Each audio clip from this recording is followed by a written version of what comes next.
आज जो Malegaon bomb blast का फैसला आया है और साध्वी प्रज्ञा सिंह ठाकुर, कर्नल पुरोहित, ऐसे 7 आरोपियों को आज बाइज्जत बरी कर दिया गया है, निर्दोष मुक्त कर दिया गया है। मालेगांव शहर वासियों के लिए ब्लैक डे है, काला दिन है। 17 साल ट्रायल चला। हमको अपेक्षा थी, उम्मीद थी कि हमको इंसाफ मिलेगा मालेगांव की आवाम को, लेकिन बोले सबूत नहीं होने की बिना पर इनको निर्दोष करार दिया गया।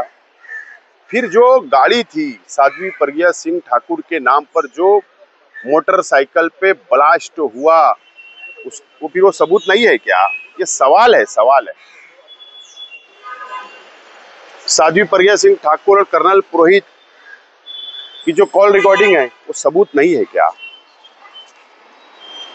हमारे लिए ब्लैक डे है। अब क्या हमारे खून का कोई मोल नहीं है क्या? हमारी जान का कोई मोल नहीं है क्या? तो अफसोस है। ठीक है, हम न्यायपालिका पर विश्वास है, संविधान पर विश्वास है, लेकिन 17 साल ट्रायल, 2-3 जज बदलना, फास्ट ट्रैक के अंदर चलाकर जो भी निर्णय होता हम समाधान कर लेते थे। ये 17 साल इंतजार और उसके बाद हमको क्या हाथ आया? नाइंसाफी। बहुत अफसोस की खबर है। बहरहाल इसके ऊपर की भी कोर्ट है। मैं अपील करता हूं कि ऊपर की कोर्ट में हमको जाना चाहिए, सुप्रीम कोर्ट तक ये लड़ाई लड़ना चाहिए। और हेमंत करकरे साहब, जिन्होंने ये पर्दाफाश किया था, अगर आज वो दुनिया में होते तो वो भी अफसोस करते कि ये कैसा फैसला है, कौन सा न्याय है। इससे ज्यादा आज हम क्या बोल सकते हैं, लेकिन हमारे शहर के लिए के साथ नाइंसाफी हुई, ये अफसोस की बात है। क्या आपकी पार्टी या फिर आपकी माइनॉरिटी डिफेंस कमेटी इसको लेकर आप क्या सड़कों पर भी उतरेंगी? इसका एहतजाज दर्ज किया जाएगा क्या, या इसकी लड़ाई जो है कोर्ट के साथ साथ रास्ते की लड़ाई बनाई जाएगी क्या? अभी कोर्ट का फैसला आया है, पूरा ऑर्डर आने दो, उसके ऊपर हम हमारे लीगल टीम को लेकर बैठेंगे और उसके अंदर क्या रास्ता निकल सकता है, कि रास्ते की लड़ाई या कोर्ट की लड़ाई, इसके ऊपर बाद में हम डिसीजन लेंगे। मुंबई ट्रेन सीरियल ब्लास्ट में जो हाईकोर्ट का फैसला आया, तो राज्य सरकार ने इमीडिएट दूसरे ही दिन सुप्रीम कोर्ट के अंदर अपील करके उस पर स्टे लिया। राज्य की सरकार और केंद्र की सरकार अपने आप को हिंदुत्ववादी सरकार बोलती है, लेकिन संविधान तो एक है, संविधान तो सेकुलर है। अब मेरा प्रश्न, मेरा सवाल है कि राज्य सरकार और केंद्र सरकार क्या सुप्रीम कोर्ट में साध्वी प्रज्ञा सिंह ठाकुर और कर्नल पुरोहित और इन 7 लोगों के खिलाफ में अपील करेगी क्या?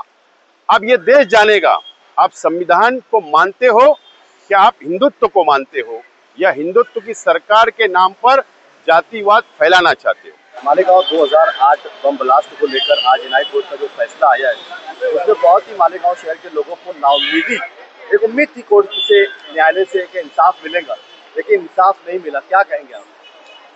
2008 में बम ब्लास्ट होने के बाद उस वक्त के एटीएस चीफ हेमंत करकरे साहब ने जिस तरह से इंक्वायरी की, साध्वी प्रज्ञा सिंह ठाकुर, कर्नल पुरोहित और इसी तरह मुल्क में एक भगवा आतंकवाद है, वो कहीं ना कहीं मुल्क के सामने लाया गया। और गाड़ी साध्वी प्रज्ञा सिंह ठाकुर की, कर्नल पुरोहित और साध्वी प्रज्ञा सिंह ठाकुर की कॉल रिकॉर्डिंग और ऐसे कई एविडेंस थे जो बहुत मजबूत थे। और एटीएस की जो चार्जशीट थी वो भी हमने देखी, उसमें कहीं ना कहीं सारे एविडेंस थे। उसके बाद भी आज जो फैसला आया, वो कहीं ना कहीं जो एजेंसियां हैं और एजेंसियों में बैठे हुए जो ऑफिसरान हैं, उनके ऊपर सवालिया निशान है कि इस मुल्क में इतने संगीन मामले में और इतने एविडेंस होने के बाद भी अगर इंसाफ नहीं मिलता, तो मुल्क की सारी एजेंसियों पे एक सवालिया निशान लगता है कि क्या इस मुल्क में बम ब्लास्ट जैसे आरोपी इस तरह से छूट जाएंगे, ये मालेगांव शहर के साथ साथ पूरे मुल्क के साथ इंसाफ नहीं हुआ है और हम सरकार से यही चाहेंगे कि वो फौरन इसके खिलाफ अपील दाखिल करे और जो मजलूमीन है, एक 9 साल की बच्ची थी और 6 लोग उसमें मारे गए, 100 से ज़्यादा जख्मी हुए, उन सब लोगों को इंसाफ मिलना चाहिए। और इसके लिए एजेंसियां जिस तरह से इंक्वायरी करती हैं, अगर यही तरीका रहा तो आने वाले वक्त में इस तरह के क्राइम करने वाले का हौसला बुलंद होगा। ऐसे लोगों को सजा हर हाल में मिलना चाहिए और एजेंसियों में जो लोग काम करते हैं, सरकार उन पर भी ध्यान दे कि वो किस तरह से इंक्वायरी करके कोर्ट में जब अपनी रिपोर्ट पेश करते हैं तो इस तरह से फैसला क्यों आता है। कई लोगों की ये राय भी आ रही है, मालेगांव शहर से प्रतिक्रिया आना शुरू हो रही है कि सरकार के दबाव में मतलब ये फैसला लिया गया है, हिंदुत्व की सरकार है, हिंदुओं की सरकार है, इसीलिए उन्हें बाइज्जत बरी कर दिया। नहीं, एजेंसियां तो सरकार के दबाव में थी। एनआईए जब अपने हाथ में ये मामला ली उस वक्त से ही हमको लगता था कि कहीं ना कहीं वो सरकार के दबाव में है। फैसला या कोर्ट के मामले में तो मैं नहीं बोलूँगा, मगर एजेंसियां जो थी वो बहरहाल सरकार के दबाव में थी।